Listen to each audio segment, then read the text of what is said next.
everyone, Lucimus Prime here. So it is time for another action figure unboxing and review today.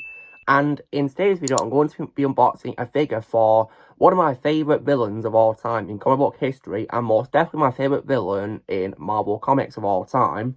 And this is quite a special occasion for unboxing because this figure is actually based on the appearance of that character in my favourite film of all time. And this figure I'm going to be unboxing is, of course, none other than, as you probably see in my title on my thumbnail, Dr. Octopus, as he appears in my favourite film of all time, Spider-Man 2. So this is, of course, made by Marvel Legends in my HASBRO toy line, and upon seeing this at Forbidden Planet in Manchester, I just had to get this figure instantly. As soon as I saw this, I just had to get it. So, this is, of course, what the figure looks like on the front there. For some reason, it doesn't show the figure itself in packing, just a picture of it, which I personally, I'm not really a fan of. I'd rather see the figure itself before I get it, but I can trust it'll be in great condition. But of course, Forbidden Planet figures are usually always in great condition when I get them. So, this is what the figure looks like on the front. On the back, there it is again, and it shows like the ending of his tentacles here, and also alternate hands, so I assume that's what it comes with. So, that's pretty interesting. And yeah, according to, of course, the bottom there, it does say Spider-Man 2, so this is literally based on Spider-Man 2's version, which is awesome. And there's on the spine there, and there is again, which looks pretty cool. And on there's a Spider-Man symbol there. So, when it comes, of course, to Dr. Octopus, as I have said, he is, of course, my favourite Marvel villain of all time. And I've got to give lots of thanks to the legendary Alfred Molina for bringing the character to life. In my opinion, he was a phenomenal casting as Dr. Octopus. There's no other actor I can imagine playing a role better than Alfred Molina, in my opinion. And he, of course, played a part in my favourite film of all time, Spider-Man 2, which I, of course, have here as a Blu-ray Steelbook. I mean, it just has a Blu-ray Steelbook because it's my favourite film. Of course, I have a Steelbook, right? And I think in that film, he did a phenomenal job playing the character. He absolutely nailed it. There's no one who I can imagine playing a role better than Alfred Molina. Then after that, of course, 17 years later, as a pretty big surprise for many Spider-Man fans, including me, he actually reprised his role, of course, for the film from 2021, a part of the MCU, of course, in the film Spider-Man No Way Home, which I also have a Blu-ray Steelbook as well. It was definitely a massive surprise, to be sure, but a welcome one, because I didn't think they'd go in that direction, but we'd bring back a previous actor from a previous Marvel franchise into MCU as their character. And of course, it was explained that he was playing the same version from Spider-Man 2, but brought into the MCU's universe, basically. And I was worried that they would ruin his redemption arc in Spider-Man 2, which is one of my favourite things about the film, which is one of the reasons why it's my favourite film of all time. But thankfully, they did not, because they thankfully didn't make it pointless, because they brought in a different timeline version of him before he redeemed himself, basically. So this wasn't like after he redeemed himself or anything like that. It didn't make his sacrifice pointless. It was before he was redeemed, basically.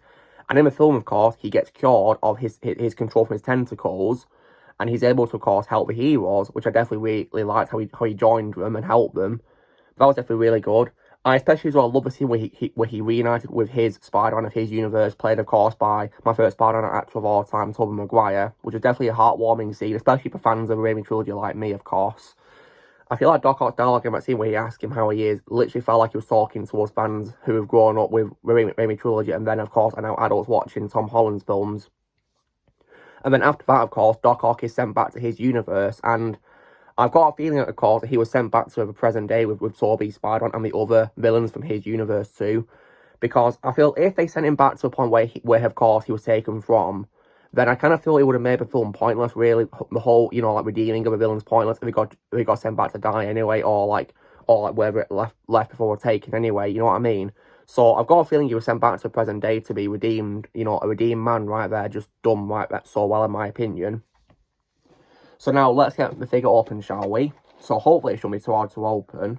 There appears to be some sellotape here, which hopefully shouldn't be too hard to rip off. So if I just do this. Oh.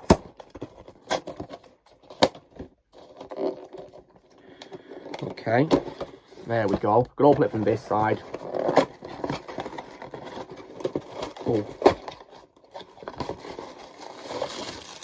Right, so on first impression, there's like, some plastic bags here, of course, which I assume the figure is in here. So, is there anything else in here that I've not taken out? Let me just check. What's this here? There's like some other things attached here in bags. I don't know what these are for. I ain't got a clue. Just tear them off, see what it is. There we go. Hope I've not missed anything. Yeah, I don't think I have. That's good. Right, so let's see what's in the bag, shall we, and find out. So I got this one here. Oh, it's what appears to be the end of it, one of his tentacles. Okay.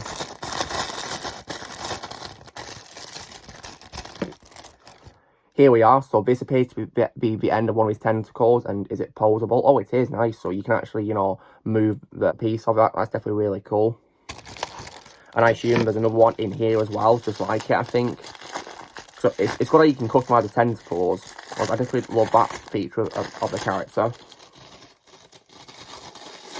And just take it out. Maybe out wet. So there's another one. Looks pretty much just the same, really. Now, what's in here? Oh.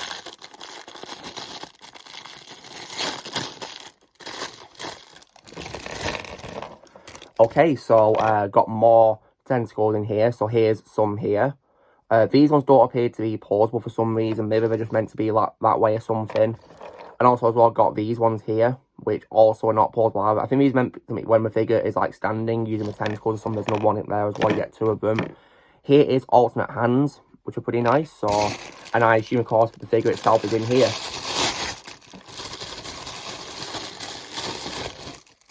Oh, wow. And here he is, guys. There's Dr. Octopus. Now, this figure looks really awesome. It reminds me a lot of the figure of him, which I used to have when I was a little kid from the Spider-Man 3 toy line. And, yeah, it's definitely a really awesome figure now. Are these tendrils actually pausable? Are these tentacles actually pausable? Because if so, then, you know, I'd love to, you know, use them. Alright, so you can actually bend them however you want. That's really nice. I'm probably going to do like in a film where, you know, his top ones are used for, like, attacking and his bottom ones are used for walking. That sort of thing, really. But, yeah, so... And they all have, like, different stumps on them, so you can put the... So you can put, you know, the tentacle piece on at the end like that, really. But yeah, the figure looks really brilliant, and I must say, very well detailed in terms of likeness to Alpha and Melina. Just brilliant, in my opinion.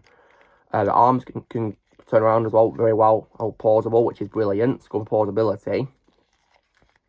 Leg can also all move as well, really well too as well. And elbows can also fold, but they're also quite well secured though, or not too loose compared to the arms themselves, especially the left one, wow. Okay. And the head can also go 360 degrees, which is pretty cool. And I must say that they definitely did a really great job designing this figure of Dr. Octopus. It's definitely, in my opinion, really well done. And can the tentacles move like this? Yeah, probably do like this, yeah, you know, for attacking. Yeah, I'll probably do like in the film where the top ones are for attacking and the bottom ones are for walking. Possibly like that, yeah. So, but all in all, it's definitely a really cool figure of Dr. Octopus, in my opinion. Did a really great job designing it. Looks brilliant. So, and I think it's all for the sake of comparison. If I just get my figure of Toby Spider-Man and put them together, there we are. There's a really good height similarity there, really, which is really cool. Definitely love that. So, I guess I could say that I've got the power of a figure in the palm of my hand. So, this is definitely a really cool figure of Doc Ock, guys. Gonna have lots of fun customizing this figure, absolutely. Definitely a really cool figure. So guys, this is me doing my unboxing and my review of my figure of my Spider-Man 2 version of Dr. Octopus for Marvel Legends Toyline by Hasbro. Definitely a really awesome figure. So, you know the drill, guys. Be sure to give this video a like. Also, be sure to vote in the comments what you guys think of Dr. Octopus. If you have it, leave in the comments below. If you think we're getting a figure, if you like Doc Ock as a character, or Spider-Man 2, or Spider-Man comics, or Marvel comics, or Marvel Legends figure, definitely must have figure in my opinion. Also, be sure to join Team Prime by pressing subscribe for videos coming in the future. And with great power comes great responsibility.